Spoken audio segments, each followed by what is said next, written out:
Re-salut les plombiers. Alors, non content de ma petite vidéo de hier, qui m'a un peu contrarié dans le sens où, bon, la pluie s'est invitée alors que c'était pas vraiment désiré, je vais continuer mon test avec les 3 séries de plombs qui me restent, c'est-à-dire les 0,48 et les 0,49. Toujours à 10 mètres, toujours avec le Chiappa face 6004. Et donc, on va avec un meilleur temps vérifier donc les starts dans cette catégorie pistolet, environ 3 joules, 10 mètres. Allez, c'est parti. J'ai déjà tout mis en place là-bas, la caméra tourne pour gagner du plomb. Donc, une série de 0,48 et 2 séries de 0,49 grammes. Voilà, donc pour ceux qui n'auraient pas vu la vidéo hier, les starts qui sont donnés à 0,45, en fait, j'en ai pas trouvé un seul dans la boîte, de ce que j'ai pesé. Ils sont entre 0,46 et 0,49, voilà.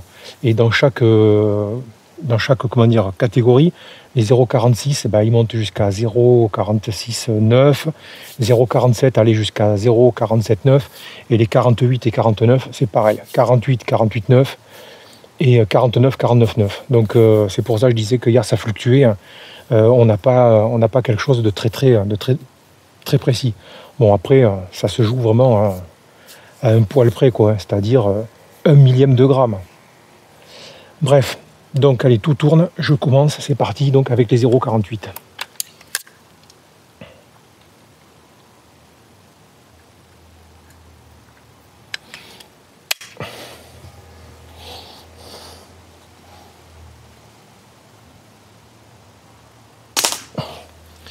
J'ai revu un peu la dérive aussi,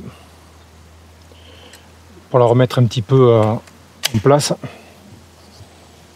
0,48, il m'a l'air d'être un peu haut là, le premier.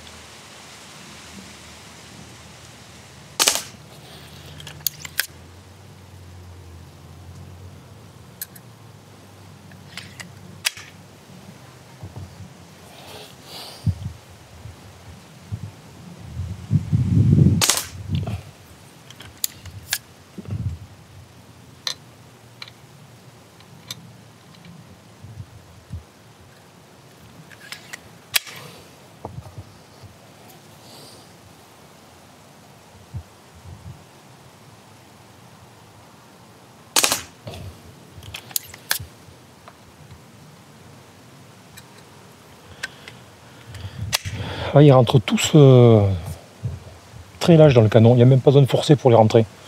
C'est pas ce que j'avais vu hier sur les 3 séries là, dans 0,46 et 0,47.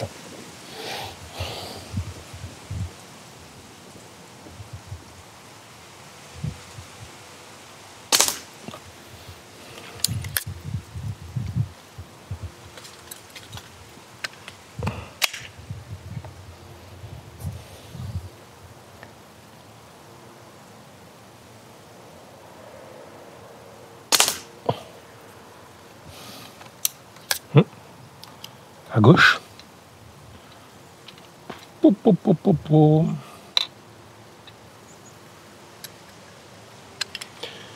Ah, ils sont lâches, ils sont très lâches, c'est bizarre. On dirait qu'ils ont été écrasés.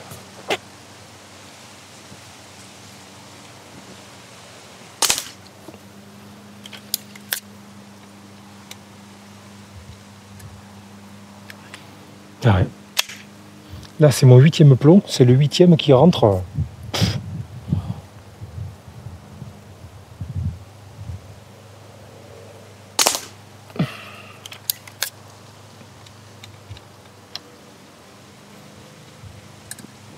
Celui-là aussi, pareil.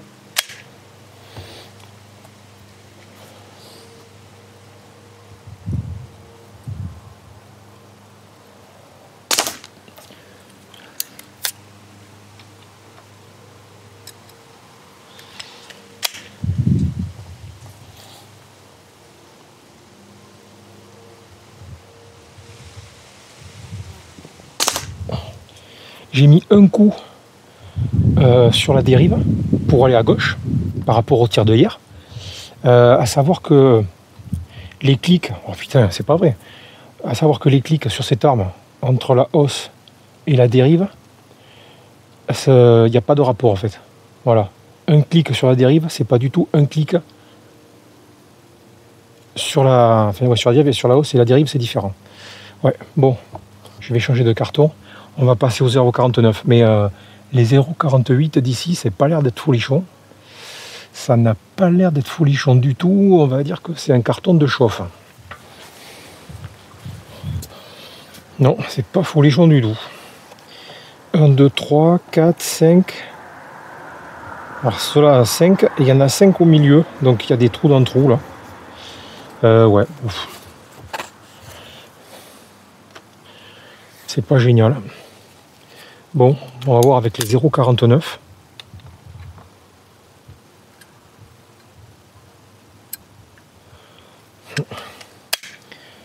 Ça rentre pareil. Ça rentre pareil.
Ouais, comme ça, au moins ces plombs, je les aurais pas triés pour rien.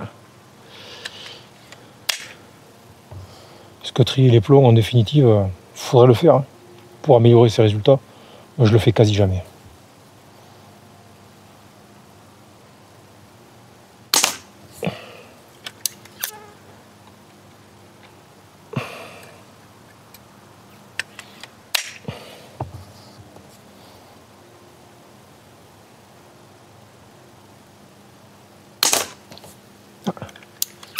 Parti un peu à gauche celui-là.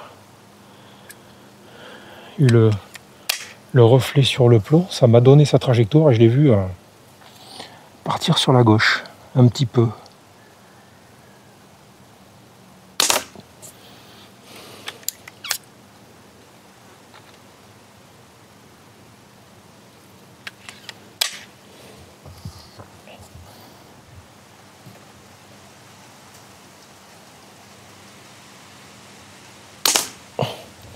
Voilà, première série de diplômes des 0,49 start, donnés pour des 0,45. Ah ben je vais mettre le dernier carton, puis on va voir. En même temps, je vais voir ce que j'ai fait là-bas, voir si on le fait ou pas. Bon, c'est pas mal. C'est un peu à gauche, pourtant j'ai mis qu'un cran par rapport à la vidéo de hier, où je tirais légèrement à droite. Alors est-ce qu'il y avait le jeu du vent et tout ça, je sais pas. Je suis dans l'autre sens. Ça joue pas ça par contre.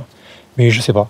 Et là je suis un peu à gauche, et je n'ai mis qu'un cran sur la dérive. Un cran à gauche. Bon après c'est un calage, hein.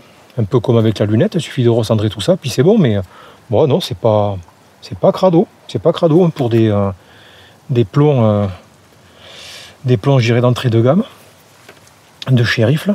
Bon, le premier, donc on oublie, hein. C'était vraiment le carton de chauffe. Le deuxième est pas mal, on va voir le troisième. Donc pareil, hein. C'est toujours des 0,49. Allez, tiens, je vais commencer d'en haut.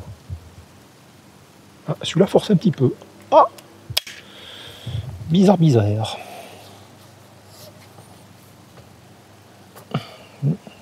Plus à l'aise.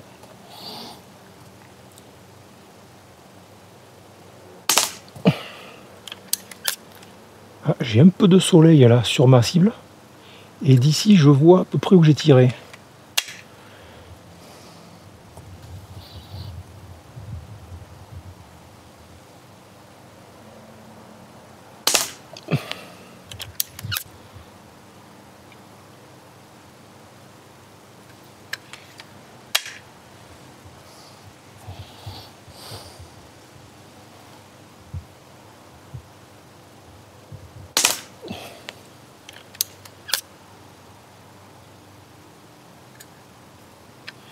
Il n'y a que le premier qui rentrait légèrement sans forcer, ça frottait un petit peu. Les autres, ça rentre, c'est du papa-maman, quoi.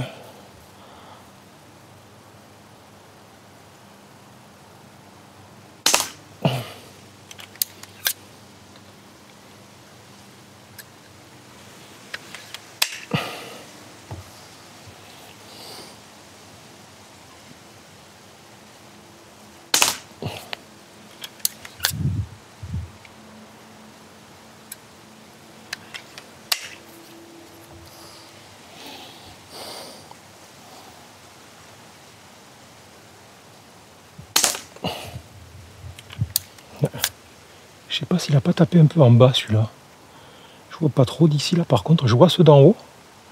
Au-dessus de la mouche là, ça fait une espèce de un agglomérat d'impact. Mais là je sais pas s'il a pas tapé un peu en bas. Je sais pas, je vois pas bien. Oula. Ouais, ça m'a l'air d'être assez regroupé.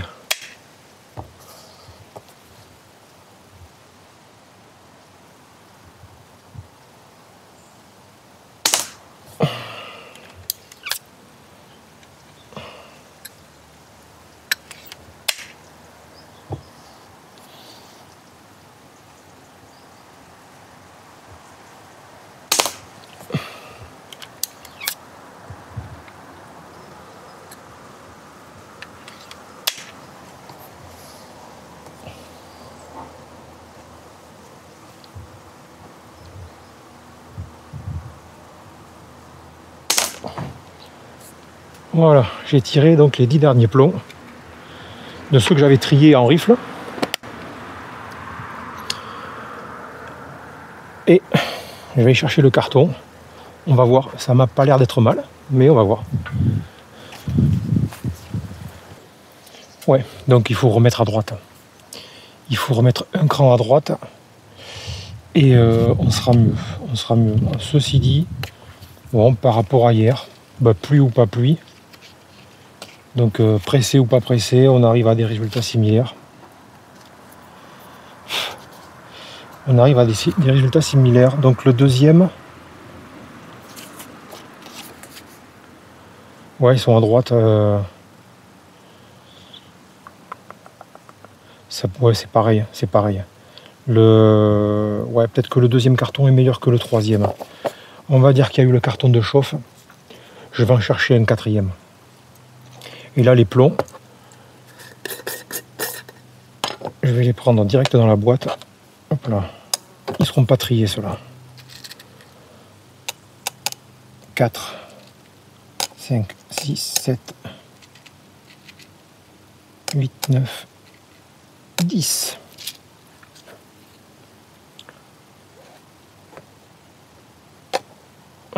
Pour pas que ça s'envole. Si jamais il y a un peu de vent, je ne voudrais pas que la mousse se barre. Allez.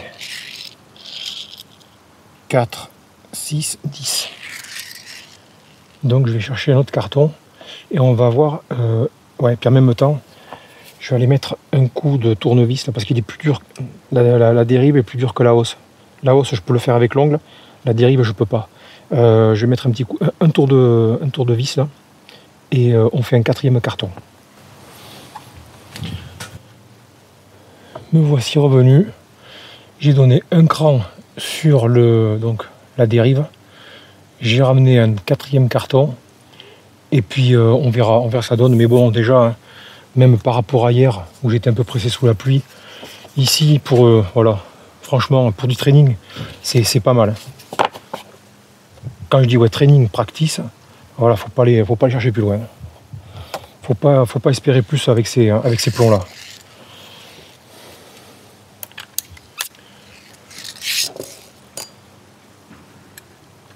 Alors peut-être que le quatrième carton va me faire mentir. Allez savoir. Allez.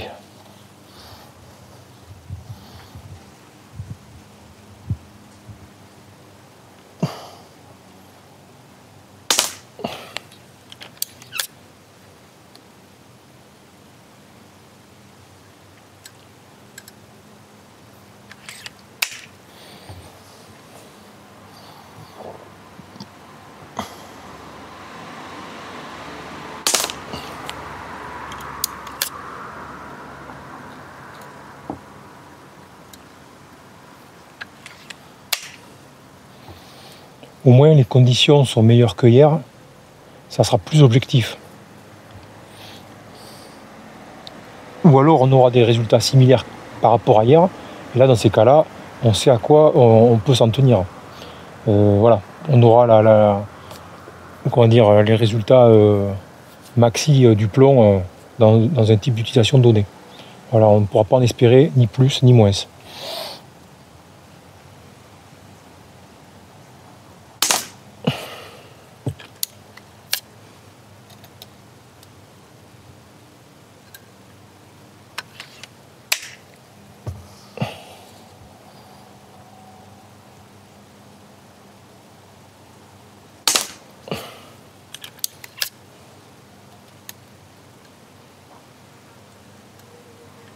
Ah. Celui-là force légèrement.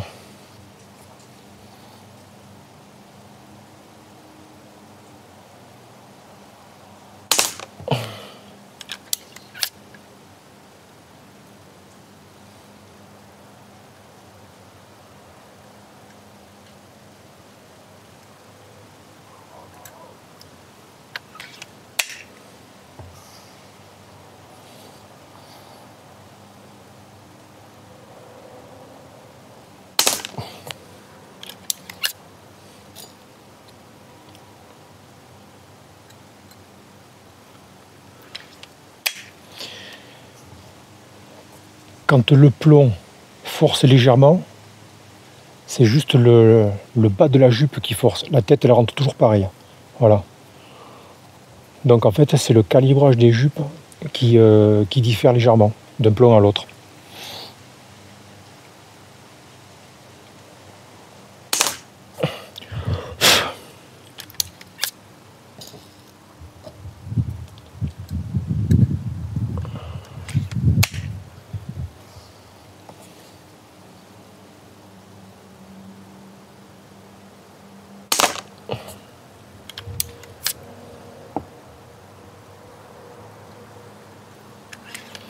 Celui-ci force un petit peu aussi.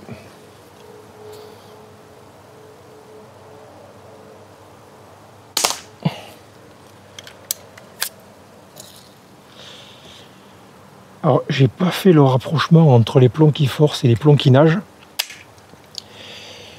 Mais, et là c'est logique, je pense qu'effectivement le fait d'avoir des plombs comme ça un peu qui se baladent, c'est justement parce qu'ils n'ont pas une grosse prise sur le canon. Ils sont un peu, ils flottent dans le canon presque. C'est peut-être une raison. Celui-là c'est la chauffe. Le premier on n'en parle pas. Allez, je finis. Ouais, c'est le dernier plomb. Allez, je finis et après on voit ça.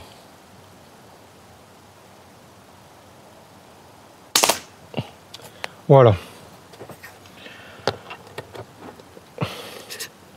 Terminé pour les rifles start. Promis juré. Ça sera le dernier. Et voilà. J'ai pas pris non plus mon temps quand j'essaye de faire des bons scores, quand j'utilise par exemple des R10 ou n'importe quel, ou des JSB, ou enfin bref, on s'en fiche. Je prends pas autant de temps, mais un peu plus que hier quand même. On va voir ce que ça donne sur le dernier. Et là, sur 3 cartons, dans des conditions qui sont... Là, il n'y a pratiquement pas de vent. C'est très très léger. On va voir effectivement ce que ces plombs nous révèlent. Carton. Voilà. Donc ça c'est le troisième carton, quatrième mais le troisième, parce que le premier on va dire que c'est le carton de chauffe. Donc c'est le troisième carton vraiment un peu plus appliqué. On va dire ça comme ça. Alors, ouais, non, pour du training, je dis pas. Mais, quand je compare, par exemple, vous voyez là, entre ce canon-là et quand j'ai fait les premiers tests, où donc j'ai testé tous les flatheads, c'était avec la petite Stoeger, la RX5. Les plombs, ils s'inséraient tous pareils, mais ils s'inséraient, ils forçaient légèrement. Là, c'est pas le cas. Il y en a un de temps en temps. Je me rappelle pas hier. Donc quand j'ai fait la vidéo avec la flotte, avec la pluie, je ne me rappelle pas si vraiment il nageait dedans. Moi, je pense que je m'en serais, ça m'aurait interpellé. Je pense que je l'aurais dit. Mais là, à partir des 0,48 et donc les deux séries de 0,49 plus celles que j'ai prises comme ça sans trier, tous, mis à part quelques-uns, ils flottent dans le canon. Bon, voilà, donc ils sont pas comment, je cherche le terme, mais ils sont pas bien guidés quoi dans le canon en fait. Je pense qu'ils prennent pas la poussée maximale. Bon, ça j'en sais rien, je vais pas extrapoler, je sais pas, mais c'est un ressenti en fait. C'est plus un ressenti qu'autre chose. Donc ouais, globalement, donc le 1, le 2, le 3, ouais, c'est bien pour le training. Je pense qu'il faut pas en espérer mieux. Elle donc, enfin, l'arme, le pistolet, il fait donc presque 3 joules, 2 joules 8 par là. Non, presque 3 joules, puisque je crois que c'est quand il fait 115 mètres secondes, je crois, si je dis pas de bêtises, qu'on est à 2 joules 900, bon bref, on va dire 3 joules. Non, il faudrait essayer là, pour le coup, il faudrait qu'on ait le canon de la RX5, dans le gabarit, dans le style, mais avec une puissance, je vous dis, de 6-7 joules. Je pense qu'on aura encore autre chose. Elle est peut-être sous comment dire, enfin, elle a pas la puissance, l'arme n'a peut-être pas la puissance requise, nécessaire. Voilà. Donc, bon, ben là, cette fois-ci, c'est la fin. C'est la fin. On n'en fera pas plus, comme je disais tout à l'heure. Ouais, pour du training, 10 mètres, très bien. J'aurais pu essayer quelque chose comme 7 mètres. Mais non, parce que 7 mètres, il n'y a pas d'intérêt. 10 mètres, c'est bien. C'est un premier palier, 10 mètres, en termes de distance. 7 mètres, ça fait vraiment rikiki. Limite, je mettrais un caillou dedans, ça serait pareil, quoi. On aurait la même précision, si ça se trouve. Bon, bref. Allez, donc, je vous quitte là-dessus. Écoutez, vous pouvez toujours les acheter, hein, vous verrez ce que ça donne avec vos armes. Mais prenez pas des armes puissantes. Négatif, ça donnera rien du tout. Rien du tout. Voilà, allez, je vous laisse. Et puis moi, je vais vaquer à mes occupations. Allez, comme on dit, hein, enfin comme je dis maintenant habituellement, à vous le studio, à vous, Cognac G.